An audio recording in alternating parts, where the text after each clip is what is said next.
Hi అండి, welcome to సాయిస్ kitchen. బాగున్నారండి మీరు? మేమైతే బాగున్నామండి.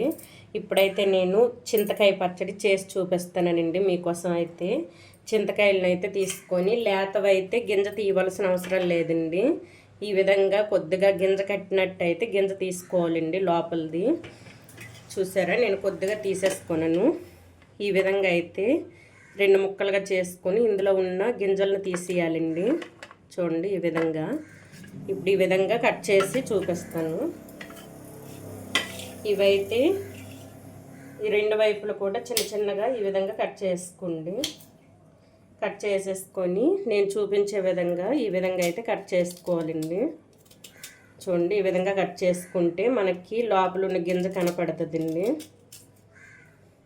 ఈ విధంగా కనిపించేటప్పుడు ఇదిగోండి, ఈ గింజలను అయితే చిన్న చిన్నగా కనిపించుతాయి. చిన్న అసలు లేతవైతే తీయవలసిన అవసరం లేదండి. చిన్న గింజ కట్టినట్టయితే ఈ విధంగా అయితే తీసేసుకోవాలి గింజలు ఇందులోనివి. చూసారా, ఈ విధంగా అయితే చిన్న చిన్న గింజలు ఉంటాయండి ఇందులో, పిక్కలు. ఆ పిక్కలు తీసేసేయాలి, లేకపోతే ఒగరుగా అనిపిస్తుంది పచ్చడి అయితే మనకి. చూడండి, ఈ విధంగా తీసేసుకోవాలండి. ఈ విధంగా లోపల ఉన్న గింజను అయితే తీసేసుకోవాలి.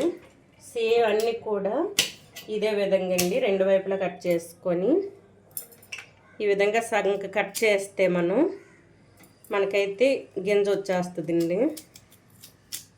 చూడండి, ఇప్పుడైతే గింజ కనిపిస్తుంది కదా, చూసారా? ఇందులో ఉన్న పిక్కలు అయితే కనిపిస్తున్నాయి. ఈ విధంగా తీసేసుకోవాలి చాకుతో. చూడండి, ఈ విధంగా గింజ తీసేసేయాలండి. చూసారా, చిన్నవన్నీ. లేతవైతే మనకి గింజ కూడా కట్టదండి. కొద్దిగా ముదరగా ఉండేటప్పుడు అయితే చిన్న ఇందులో పిక్క ఉంటుంది, ఆ పిక్క తీసేసుకోవాలి. ఇగుండి, ఇందులో ఉన్న పిక్క తీసేస్తే మనకైతే పచ్చడి మంచి టేస్ట్ వస్తుంది, ఎక్కువ వగరు లేకుండా. చూడండి, ఈ విధంగా అయితే తీసేసుకోవాలండి. సేమ్ అదే విధంగా ఇవన్నీ కూడా తీసేసుకున్నాను. చూడండి, పిక్క లేకుండా ఈ విధంగా తీసేసుకున్నానండి. ఇవి కూడా ఇదే విధంగా తీసి చూపిస్తాను. చూడండి, ఈ విధంగా అయితే మొత్తం కూడా తీసేసుకున్నానండి. చింతకాయలను అయితే ముందుగా మంచిగా కడిగేసుకోవాలండి. కడిగి తడి తుడిసేసుకోవాలి. తడి తుడిసిన తర్వాత అయితే ఇందులో ఉన్న పిక్కనైతే తీసేసుకోవాలండి. లేతవైతే మీరు తీయవలసిన అవసరం లేదు. కొద్దిగా పిక్క కట్టినట్టయితే ఈ పిక్కలను అయితే లోపల నుంచి తీసేయాలండి. తీసేసుకొని నేను ఒక 1/2 కేజీలా తీసుకున్నానండి. చింతకాయలను అయితే ఒక 1/2 కేజీ ఉంటాయి. ఇవి తీసేసుకున్నాను. ఇప్పుడైతే ఇవి పక్కన పెట్టేసుకొని పచ్చడిని అయితే రెడీ చేసుకుందాం అండి. దీనికోసం అయితే నేను స్టవ్ ఆన్ చేసుకుని ఒక ప్యాన్ పెట్టేసుకున్నానండి. ప్యాన్ పెట్టేసుకొని ఇందులో ఒక 1/2 టేబుల్ స్పూన్ వరకు మెంతులు వేసుకోండి. ఒక 1/2 టేబుల్ స్పూన్ వరకు జీలకర్ర అండి. ఈ 2 కూడా మంచిగా వేయించుకోవాలి. కొద్దిగా కలర్ మారితే చాలండి, అంతవరకు వేయించుకోవాలి. ఇది చూడండి, మనకి జీలకర్ర మెంతులు అయితే వేగిపోయింది. ఇవైతే ఒక ప్లేట్లో తీసేసుకుందాం. ఇప్పుడు ఇదే ప్యాన్ పెట్టేసుకొని ఇందులో ఒక 1/2 టేబుల్ స్పూన్ వరకు ఆయిల్ వేసుకోండి. చూడండి, ఇంతే అండి. ఇవి వేసుకొని నేను 1/2 కేజీ చింతకాయలకైతే నేను ఒక 20 లాగా పచ్చిమిర్చి తీసుకున్నానండి. 20 పచ్చిమిర్చి తీసుకొని ఈ విధంగా కట్ చేసుకున్నాను. కట్ చేసుకొని ఇవి కూడా వేయించుకుందాం. ఇవి కూడా మంచిగా వేగాలండి. ఫ్లేమ్ మీడియంలో ఉంచేసుకొని వేయించుకోవాలి.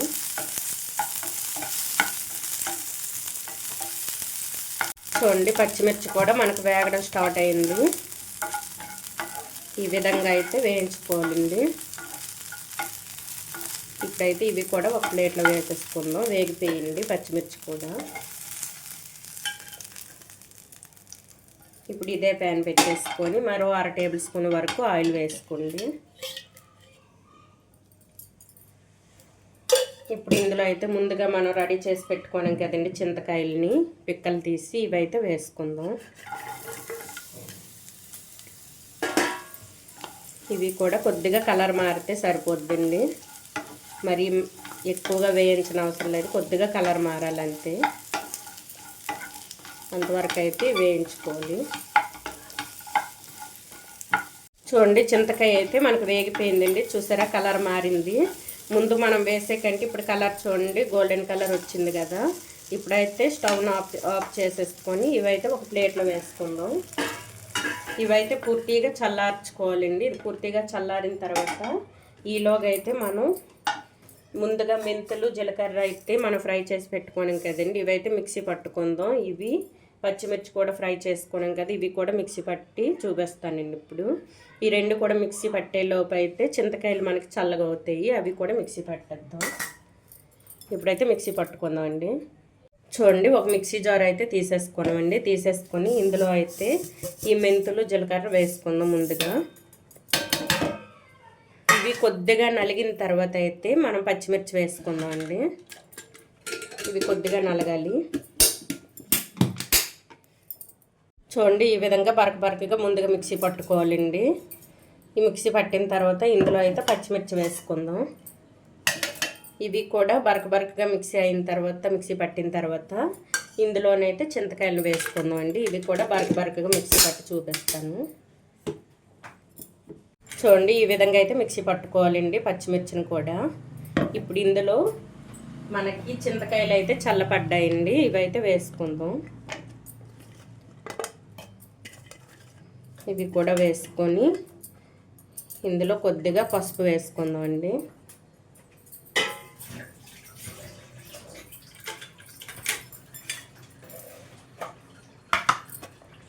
కొద్దిగా వేసుకుంటే సరిపోద్దండి. వేసుకొని ఇందులో టేస్ట్కి సరిపడా సాల్టు, మీకు పచ్చడికి ఎంత సరిపోద్దో అంత సాల్ట్ అయితే వేసుకోవాలండి. చాలకపోతే మనం పోపు పెట్టుకుంటాం కదండి, అప్పుడైనా వేసుకోవచ్చు. ఇప్పుడైతే ఇది మూత పెట్టేసుకుందాం. మూత పెట్టేసుకొని మెత్తగా మిక్సీ పట్టుకోవాలండి. ఈ మొత్తం కూడా మెత్తగా మిక్సీ పట్టి చూపిస్తాను. చూడండి ఈ విధంగా అయితే మెత్తగా మిక్సీ పట్టుకోవాలండి. నేను వేసుకున్న పచ్చిమిర్చి అయితే కరెక్ట్గా సరిపోయింది కారం అండి. మీరు ఇంకా తక్కువ కారం తినే వాళ్ళు అయితే ఒక 16-17 లాగా వేసుకోండి. మిర్చి అయితే 15 వరకు వేసుకున్నా సరిపోద్దండి. నాకైతే దీనికి కరెక్ట్గా సరిపోయిందండి. 1/2 కేజీ చింతకాయలకి మనకైతే పచ్చిమిర్చి సరిపోయింది. అన్నీ కూడా సాల్ట్ కూడా సరిపోయిందండి. ఇది ఇప్పుడు పక్కన పెట్టేసుకొని పోపు కోసం అయితే ఒక ప్యాన్ పెట్టేసుకున్నాను. స్టవ్ ఆన్ చేసుకొని ఇందులో ఒక 1/2 టేబుల్ స్పూన్ వరకు ఆయిల్ వేసుకోండి. వేసుకొని పోపు దినుసులను అయితే వేసుకుందామండి. ఆయిల్ మనకు వేడయిందండి. ఇందులో అయితే పోపు దినుసులు వేసుకుందాం. కొద్దిగా ఆవాలు, కొద్దిగా జీలకర్ర అండి, కొద్దిగా శనగపప్పు, ఇందులోనే కొద్దిగా మినప్పప్పు అండి. ఇవి వేసేసుకొని ఇందులో ఒక 2 చిన్న సైజు ఎండుమిర్చి వేసుకుంటానండి. ఇవన్నీ కూడా మంచిగా వేయించుకోవాలి. ఇందులోనే పచ్చగా దంచిన వెల్లుల్లి అండి. వెల్లుల్లి కూడా వేసుకుందాం. ఒక 3-4 రెబ్బలు వేసుకోండి వెల్లుల్లి. ఇవన్నీ కూడా మంచిగా వేయించుకొని కొద్దిగా కరివేపాకు వేసుకుందాం.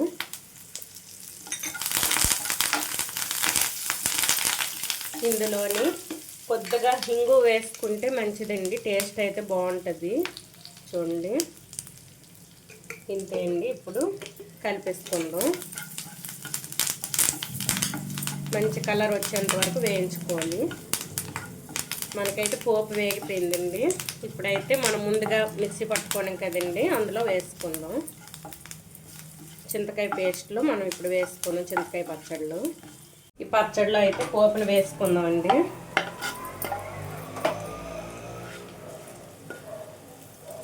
మొత్తం పోపును కూడా ఇందులో వేసుకుందాం.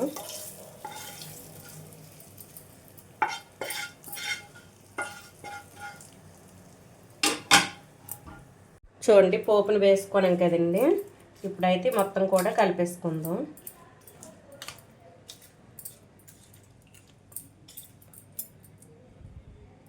చూడండి ఈ విధంగా అయితే చింతకాయ పచ్చడిని చేసుకోండి. చాలా టేస్ట్గా ఉంటుందండి. పుల్ల పుల్లగా సూపర్గా ఉంది టేస్ట్ అయితే. మీరు కర్రీ ఏది చేసుకోలేనప్పుడు ఇటువంటప్పుడు చింతకాయలు ఉంటే పచ్చడి చేసుకొని సైడ్ డిష్గా తీసుకోండి, బాగుంటుందండి. అన్నంలో కలిపేసుకున్నా సరే బాగానే ఉంటుంది. కొద్దిగా నెయ్యి వేసుకొని వేడివేడి అన్నంలో ఈ పచ్చడి కనుక వేసుకొని తింటే సూపర్గా ఉంటుందండి. ఈ విధంగా అయితే చేసుకోండి చింతకాయ పచ్చడిని అయితే. లేత చింతకాయలు అయితే మీరు పిక్క తీయవలసిన అవసరం లేదండి. అందులో కొద్దిగా ముదరగుంటే పిక్క తీసే చేసుకోవాలండి, లేకపోతే నోటికి కసకసగా అనిపిస్తుందండి ఇది మనం తినేటప్పుడు. అందుకు పిక్క తీసుకున్నాం కదా, టేస్ట్ అయితే సూపర్గా వచ్చింది. ఈ విధంగా అయితే చేసుకోండి. ఈ చింతకాయల పచ్చడి కనుక మీకు నచ్చినట్లయితే అండి లైక్ చేయండి, షేర్ చేయండి, నా ఛానల్ను సబ్స్క్రైబ్ చేసుకోండి. ఓకే, బాయ్ అండి.